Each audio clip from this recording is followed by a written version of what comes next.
அர்த்தம் இல்லாமலும் கூடாது வர வேண்டியது தானா வந்துடுவது. இடவியானாம் துவாராணி கவனிச்சு சர்வத்ரான் கூரையை பிச்சுன்னு கொண்டு கொடுத்து விடும். ஆகினால அது வந்துதான் தீரும். அதுக்காக ஒரு அகம்பத்தை பண்ணி சம்பாதிக்கணும்னு நினைக்கிறதுக்கு பாருங்க, அது நினைக்கப்படாது இல்லையா? இவளுக்கு இது மாதிரி சந்தனங்கள்லாம் பிடிக்கல, புஷ்பம் பிடிக்கல. பிதா ஸ்வயம்பரம் வச்சாலும் சுதர்சன வர சொல்லி நான் மாலை போட்டு கொள்ளலாம்.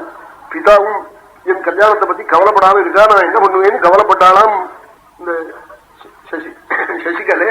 ஸ்வயம்பரம்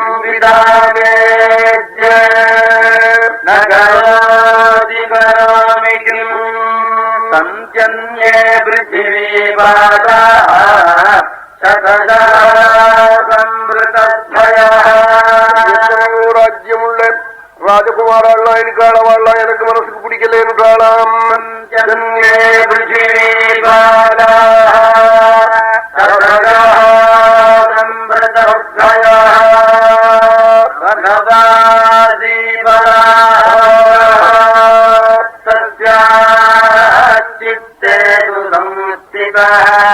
காட்டுல காய்கறிகளை சாப்பிட்டு இருக்கிற சுதர்சனம் கிட்ட போயிட்டு தான் மனசு அவளுக்கு காட்டுல இருந்து காய்கறிகளை புஜிக்கிறான். அவனுடைய ரூபம் குணம் இவ சித்தத்தை இழுத்துவிடுத்து எத்தனையோ ராஜாக்கள் ராஜ்ய பாரம் பண்ணிட்டு இருக்கிறவாள். அவ குமாரெல்லாம் பிடிக்கலையா?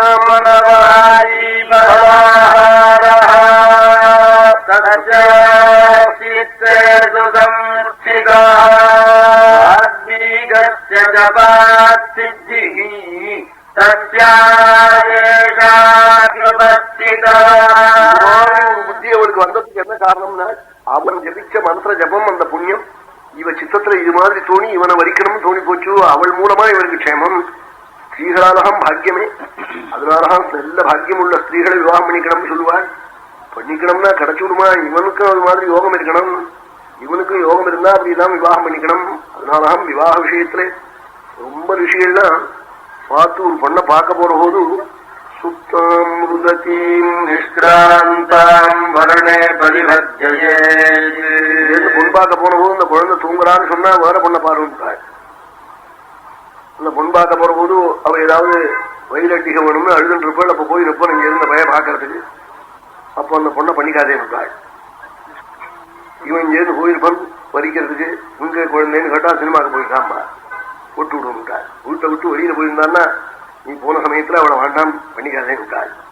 இதெல்லாம் சகுன குறைச்சல் விட்டாள். ஜாதகங்கள்லாம் நன்னா இல்லாம போயிடும், மனசுக்கு பிடிச்சு போயிடும். அப்போ என்ன பண்றதுன்னா 9 மணிக்கு மேல ஒரு தெருவில் அப்படியே பரப்பு பொள்ளையாட்டுக்காரன் பொண்ணாட்டுக்காரன் 2 பேரும் போங்க.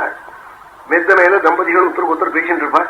நீங்க யோஜனையே பண்ணாதீங்களோ அவசியம் இந்த காரியத்தை செய்யும்போது அந்த அம்மா சொல்லுவன் புருஷனே நமக்கு தான் சொல்றாள் அம்பாள்னு வந்து விடுவிட்டாள். அந்த அதுல இருந்து இது உபஸ்ருதின்னு பேரு. அப்படி சொல்லிவிட்டா அதை கேட்டுன்னு வந்து விடும். பெஷாவை கல்யாணம் பண்ணிவிட்டு ஜாதகங்கள்லாம் பார்க்க வேண்டாம்னு விட்டாள். மனசுக்கு பிடிச்சு போயிட்டா அதுதான் பெரிய பொருத்தம் விட்டாள். இப்படி எல்லா ரிஷிகள் எத்தனையோ மார்க்கம் சொல்லியிருக்காள் இந்த தம்பதிகள் க்ஷேமமா இருப்பதற்கு. என்ன இது ஏதோ கீரை விரையை வாரி அரைச்சுவிட்டு 10 நாளைக்கு எல்லாம் பிடிங்கி மஷீல் பண்ணி சாப்பிடறது இல்லை பாருங்க. அது கல்பக விருட்சம் மாதிரி இந்த கல்யாணம்ங்கிறது. அலம் விளம்பியம்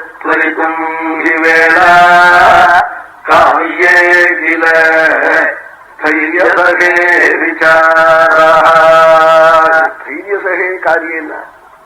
நீண்ட காலம் ஒருவருக்கொருவர் அன்போடு இருக்க வேண்டிய ஒரு கிரியை இது இந்த விவாகம்ங்கிறது. அது ரொம்ப அழகான முறையில சீக்கிரமாயும் செய்யணுமா. மனக்கவலையை உண்டு பண்ணி செய்யப்படாதா. அலம் விளம்பியான் நாள் விளம்பிக்கவே கூடாது. அதுல சீக்கிரமா பறக்கணும். அதுல என்ன கல்யாண விஷயத்துல மாதாபிதாக்களுக்கு பரமவேகம் இருக்கணும். விவாக விஷயத்துல பெண்களுடைய விவாக விஷயத்துல புள்ள விஷயத்திலையும் அப்படி இருக்கணும். அவன் ரிஷிகள்லாம் சொன்னால் இந்த காலத்துல விவாகம் பண்ணலைன்னா பலவிதமான வியாதிகள் அவனுக்கு வரும். ஆபரேஷன் இதெல்லாம் வருது. அதனால வாங்க ரிஷிகள் சொன்னா தப்பி போயிடுமோ. செவனாதி ரிஷிகள் சொன்னார் அந்த காலத்துல விவாகம் பண்ணாமே விட்டுட்டா அதனாலதான் வந்து பலவிதமான ஆபரேஷன்கள்லாம் நேருதுன்னு சொல்றார். அதுக்கெல்லாம் இடம் கொடுக்கக்கூடாது. காலாகாலத்துல விவாகங்களை பண்ணும். பையன்களுக்கும் அது புரியல, பொங்கலுக்கும் புரியல, பெத்த தோப்பம் தாய்க்கும் புரியல. யாருக்கு புரியுது? சுவாமிக்கு புரிய வேண்டியதான். அதுல வந்து ரொம்ப ஜாகரூகமா இருக்க வேண்டிய விஷயம். அப்போ கவலைப்படுறாள் இவள் சொல்றாள் எத்தனையோ ராஜாக்கள் இருக்கா, அவ என் மனசுக்கு பிடிக்கல. என் மனசுக்கு பிடிச்சது இவன் சுதர்சனம் தான், அவனைத்தான் பண்ணிப்பேன்னு இவ தீர்மானம் பண்ணிவிட்டாள். சோபித்யானபரோத்யந்தம் ஜயாபமந்திரமுத்தமம் ஸ்வப்னே பஷ்யத்யசோ தேவீம் விஷ்ணுமாயாவகண்டிதா. சாட்சாத் நாராயணனுடைய சக்தியாம் அந்த பராசக்தி அவளை சொப்னத்தில எல்லாம் நித்தியம் தரிசனமாம் சுதர்சனனுக்கு. ஸ்வப்னே பஷ்யத்யசோ தேவீம் விஷ்ணுமாயாவகண்டிதா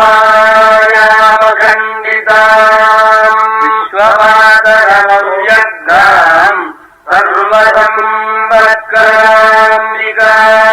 சர்வ சம்பத்தியும் வாரி வாரி கொடுக்கிறவளாம் அவள். விஸ்வமாதரமவ்யக்தாம்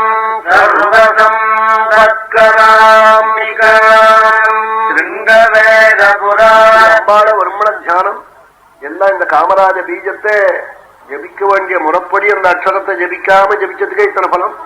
நெல்ல சத்குருவனிடத்துல போய் மகாமந்திரத்தை வியாசர் சொன்னார் ஜனமேஜையரை பார்த்து.